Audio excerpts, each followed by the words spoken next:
Hello everyone, how are you all.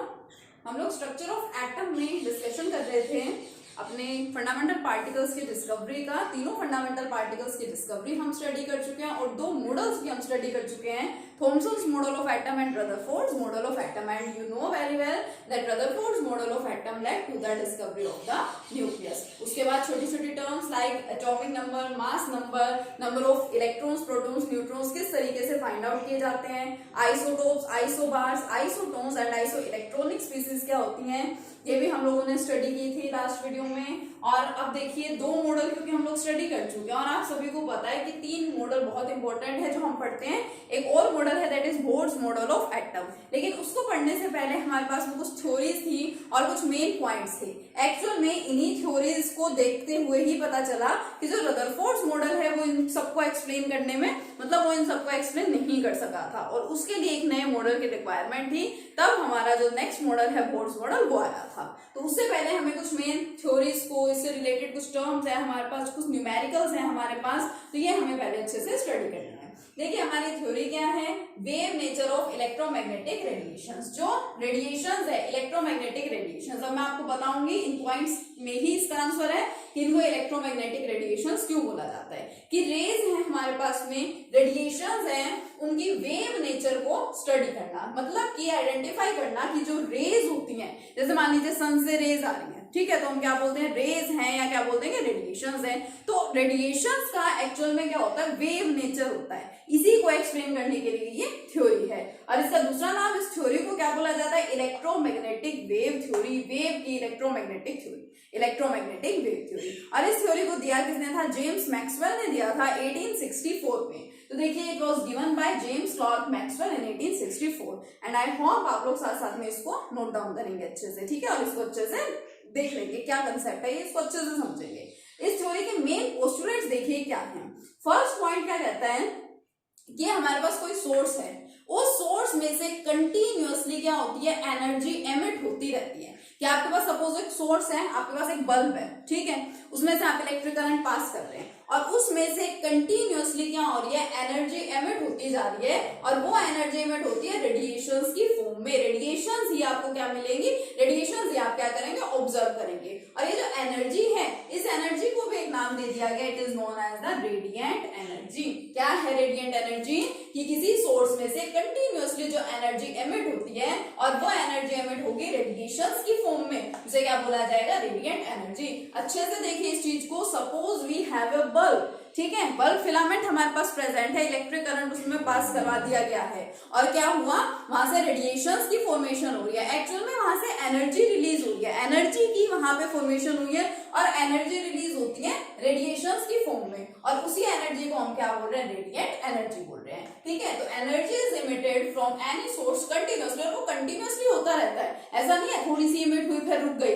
कि discontinuous process है, ऐसा कुछ भी नहीं है। कंटिन्यूअसली वो एनर्जी रिलीज हो रही है या एमिट हो रही है, एमिट होना का मतलब वही है रिलीज होना, ठीक है। कंटिन्यूअसली, इस चीज पे ध्यान देना, continuously in the form of radiations, radiations की फॉर्म में एनर्जी कंटिन्यूअसली एमिट हो रही है और उस एनर्जी को हम क्या बोल रहे हैं, रेडिएंट एनर्जी बोल रहे हैं। नेक्स्ट पॉइंट देखिए, अब जिन रेडिएशंस की हम बात कर रहे हैं, इन रेडिएशंस के साथ एसोसिएट होते हैं दो fields.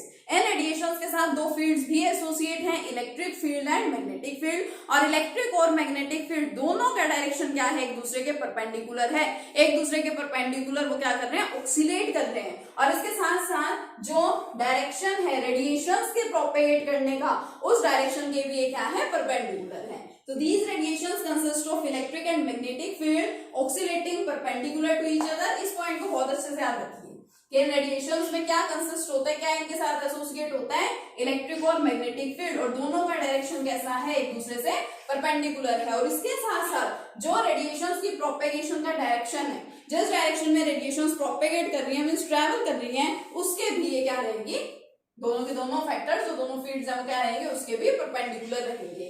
Next, radiations possess wave nature. अब इन रेडिएशंस की नेचर कैसी होती है, वेव नेचर होती है और वो ट्रेवल करती है with the velocity of light. जिस स्पीड से या जिस वेलोसिटी से लाइट ट्रेवल करती है उसी स्पीड या उसी वेलोसिटी से ये रेडिएशंस जिनका वेव कैरेक्टर होता है वो ट्रेवल करती है। और वेलोसिटी ऑफ लाइट आप सबको पता है it is equal to 3 × 10⁸ metre per second, यही होती है ना वेलोसिटी ऑफ लाइट। अब देखिए इसके इस पॉइंट में आपको आंसर मिला, wave nature of electromagnetic radiations, why these radiations are known as electromagnetic radiations. काफी इंपॉर्टेंट क्वेश्चन है, एक नंबर में पूछ ले आपसे कि रेडिएशंस को इलेक्ट्रोमैग्नेटिक रेडिएशंस क्यों बोलते हैं। तो देखिए इसके क्वेश्चन में इसका आंसर है electromagnetic radiations because these radiations have electric and magnetic field associated with them, क्योंकि इन रेडिएशंस के साथ क्या है इलेक्ट्रिक और मैग्नेटिक फील्ड एसोसिएट होते हैं, इसलिए इन रेडिएशंस को क्या बोला गया है इलेक्ट्रोमैग्नेटिक रेडिएशंस बोला गया है। तो तीनों पॉइंट आपको अच्छे से समझ आ गए। चलिए अब स्टडी करते हैं इसके नेक्स्ट पॉइंट। इसके ऊपर लास्ट पॉइंट क्या पूछता है, देखिए these waves do not require any material medium for propagation, इन रेज को प्रोपेगेट करने के लिए या ट्रेवल करने के लिए किसी मटेरियल मीडियम की रिक्वायरमेंट नहीं होती है। मीन्स कोई पर्टिकुलर मीडियम इनको नहीं चाहिए कि ये वाटर में से ही ट्रेवल करेंगी या ये किसी और पर्टिकुलर मीडियम में से ही ट्रेवल करेंगी, तो इनको प्रोपेगेट मतलब ट्रेवल करने के लिए इस तरह के किसी मटेरियल मीडियम की रिक्वायरमेंट नहीं होती है। तो आपको पॉइंट समझ में अच्छे से, 4 मेन पॉइंट्स है इस थ्योरी के। फर्स्ट पॉइंट क्या कहता था कि किसी भी सोर्स से एनर्जी कंटिन्यूअसली इमिट हो रही है रेडिएशंस की फॉर्म में, उन रेडिएशंस को हम क्या बोलते हैं इलेक्ट्रोमैग्नेटिक रेडिएशंस। उसका रीजन भी आपको पता चल गया क्योंकि रेडिएशंस के साथ क्या होता है इलेक्ट्रिक और मैग्नेटिक फील्ड एसोसिएट होता है। So these radiations are known as the electromagnetic radiations. और जो एनर्जी इमिट हो रही है कंटिन्यूअसली रेडिएशंस की फॉर्म में, उस एनर्जी को नाम क्या दिया है रेडिएंट एनर्जी। हमने उस एनर्जी को क्या बोला है रेडिएंट एनर्जी उसको बोला है। सेकेंड पॉइंट क्या कहता है कि इन रेडिएशंस के साथ इलेक्ट्रिक और मैग्नेटिक फील्ड एसोसिएट होते हैं। इलेक्ट्रिक और मैग्नेटिक फील्ड एक दूसरे के भी परपेंडिकुलर है और जो डायरेक्शन है प्रोपेगेशन का, इन रेडिएशंस के प्रोपेगेट करने का जो डायरेक्शन है उसके भी परपेंडिकुलर है। जो ये रेडिएशंस है कैसा नेचर पोजेस करती हैं, कैसा नेचर होता है इनका wave nature, and this travels with the velocity of light, light की वेलोसिटी से ही ये ट्रेवल करती हैं and this velocity is equal to 3 × 10⁸ metre per second. And fourth point, these waves do not require any material medium for propagation, इन waves को propagate करने के लिए किसी पर्टिकुलर मटेरियल मीडियम की रिक्वायरमेंट नहीं होती है। तो बहुत सिंपल सी थ्योरी है देखा जाए तो। अब देखिए क्योंकि हम वेव की बात कर रहे हैं तो एक वेव के बारे में जान लेना हमारे लिए बहुत जरूरी है। तो हम कुछ इंपॉर्टेंट कैरेक्टरिस्टिक्स, कुछ इंपॉर्टेंट प्रॉपर्टीज स्टडी करने जा रहे हैं यहाँ पे वेव की। देखिए जैसे कि वेव के बारे में आपको पता है, वेव को आप इस तरह से रिप्रेजेंट करते हैं, क्या है ये एक वेव है, ठीक है। इसमें ये जो ऊपर वाले पार्ट्स हैं कितने भी, इतनी लंबी उसको बना लीजिए, कितने एक्सटेंड कर लीजिए, ये जो ऊपर वाले पार्ट हैं इनको क्या बोला जाता है क्रस्ट बोलते हैं, और नीचे वाले पार्ट्स को क्या बोलते हैं ट्रफ बोलते हैं। तो वेव के 2 पार्ट्स हैं बेसिकली, क्रस्ट एंड ट्रफ, ठीक है। अब इसमें भी देखिए वेव की कैरेक्टरिस्टिक्स का मतलब क्या है कि इस वेव की कुछ वेवलेंथ भी होती होगी, ठीक है। इसकी बात करें कि इस वेव की वेवलेंथ होती है, इसका कुछ एम्पलीट्यूड भी होता है, यही ये जो वेवलेंथ एम्पलीट्यूड वगैरह मैं आपको बता रही हूँ यही क्या है कैरेक्टरिस्टिक्स है, प्रॉपर्टीज हैं एक वेव की, कि किसी पर्टिकुलर वेव की कोई वेवलेंथ भी होती है, उसका एम्पलीट्यूड भी होता है, उसकी फ्रीक्वेंसी भी होती है, उसकी वेलोसिटी एंड उसका वेव नंबर। तो ओवरऑल ये 5 कैरेक्टरिस्टिक्स होती हैं किसी भी वेव की, ठीक है। अब अगर मैं इसको आपको डिफाइन करूं तो ये 5 चीजें होती क्या है, 5 कैरेक्टरिस्टिक्स को मैं डिफाइन यहाँ पे किस तरह से करूंगी। देखिए ये चीज आप सबको अच्छे से समझ आई कि एक पर्टिकुलर वेव की क्या है बेसिकली 2 पार्ट्स है, क्रस्ट एंड ट्रफ। ऊपर वाला जो पार्ट आपको दिखाई देता है कितना इसको और आगे एक्सटेंड कर दीजिए, वो तो क्या होगा क्रस्ट होगा, और ये जो आपको नीचे वाला पार्ट दिखाई दे रहा है ये वाला, इनको क्या बोला जाता है ट्रफ बोला जाता है। अब इसकी वेवलेंथ की मैं बात करूं तो पहले तो वेवलेंथ को रिप्रेजेंट कैसे करते हैं, रिप्रेजेंट करते हैं इसको ऐसे, इस सिंबल से ऐसे, इसको बोला क्या जाता है लैम्डा, क्या बोलते हैं इसको लैम्डा, इसको बोला जाता है, ठीक है। क्या बोलते हैं इसको लैम्डा, लैम्डा से हम वेवलेंथ को रिप्रेजेंट करते हैं। होती क्या है ये, अब देखिए ये 2 क्रस्ट है, ठीक है, इनके बीच में क्या है यहाँ पे कुछ डिस्टेंस है, ये 2 क्रस्ट है इनके बीच में भी डिस्टेंस है, ये ट्रफ के बीच में भी क्या है डिस्टेंस है। अगर मैं यहाँ पे बात करूं 2 consecutive, if I talk about 2 consecutive crest और 2 कंसेक्यूटिव ट्रफ्स, मतलब 2 लगातार कंसेक्यूटिव मीन सक्सेसिव, अगर मेरे पास जो क्रस्ट प्रेजेंट है इनके बीच के डिस्टेंस को मैं क्या बोलूंगी, लैम्डा इसको बोलूंगी। लिखते हैं इससे, लैम्डा को रिप्रेजेंट इस तरीके से किया जाता है। और इस वर्ड पे स्पेशली आप लोग ध्यान दीजिएगा, मैं यहाँ पे कंसेक्यूटिव की बात कर रही हूँ। कंसेक्यूटिव का मतलब कि सक्सेसिव, एक दूसरे के जस्ट साथ प्रेजेंट हो। कभी भी ऐसा नहीं हो सकता। देखिए मैं आपको इसको समझाने के लिए इसकी नंबरिंग करती हूँ। Suppose it is first number plus it is second number and it is third number, तो इसको आप कभी भी कंसेक्यूटिव नहीं बोलेंगे कि फर्स्ट और थर्ड वाले के बीच का डिस्टेंस, या मैं आगे एक और बना दूं तो सेकंड और फोर्थ वाले के बीच का डिस्टेंस। ये लगातार साथ साथ पढ़ने वाले क्रस्ट या ट्रफ की बात की गई है। इसी तरह से साथ साथ वाले क्रस्ट और साथ साथ वाले ट्रफ, तो फर्स्ट और सेकंड इन दोनों के बीच का जो डिस्टेंस है दिस इज वेवलेंथ। इन दोनों के बीच का distance is wavelength. Similarly for trough, ठीक है, उसमें भी कंसेक्यूटिव की बात आ रही है। ठीक है, तो ये क्या है, वेवलेंथ है। अब वेवलेंथ की यूनिट्स भी होती हैं, काफी सारी यूनिट्स हैं जिसमें आप वेवलेंथ को क्या करते हैं, रिप्रेजेंट करते हैं। कौन कौन सी आपको मेन यूनिट्स यहाँ पे मिलेंगी, देखिए एंगस्ट्रॉम, ठीक है, फर्स्ट वन इज एंगस्ट्रॉम।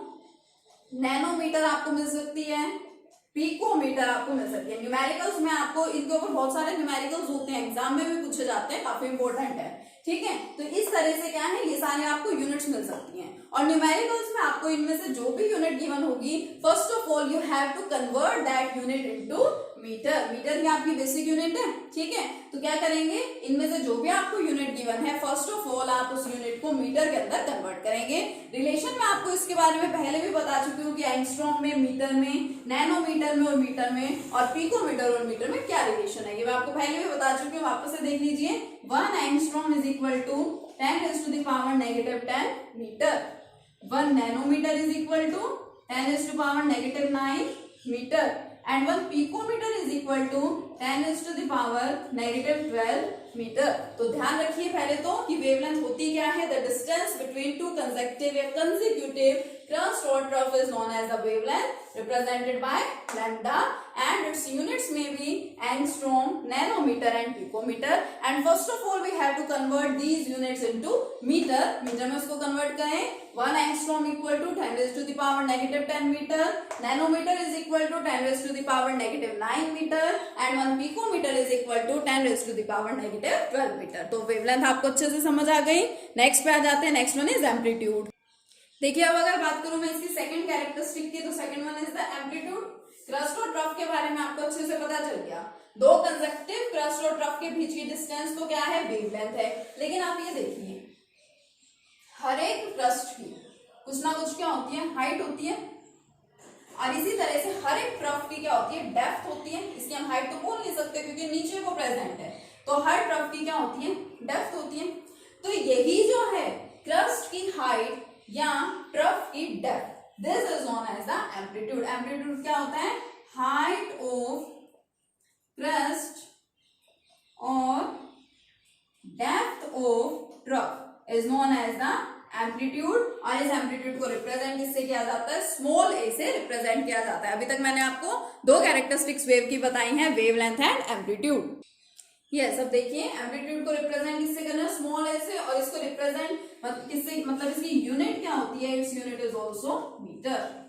ठीक है, जो लेंथ की यूनिट होती है वही एम्पलीट्यूड की भी यूनिट होती है। नेक्स्ट देखिए फ्रीक्वेंसी। अब फ्रीक्वेंसी का मतलब क्या है, मान लीजिए मैं यहाँ कंसिडर करूं, मेरे पास एक पॉइंट है, इस पर्टिकुलर पॉइंट से कितनी वेव्स पास हो रही हैं एक सेकेंड में। एक सेकेंड में इस पर्टिकुलर पॉइंट से एक वेव भी पास कर सकती है, दो भी पास कर सकती है, 20 पास कर सकते हैं, जितनी भी होगी। फ्रीक्वेंसी का मतलब क्या है, नंबर ऑफ वेव्स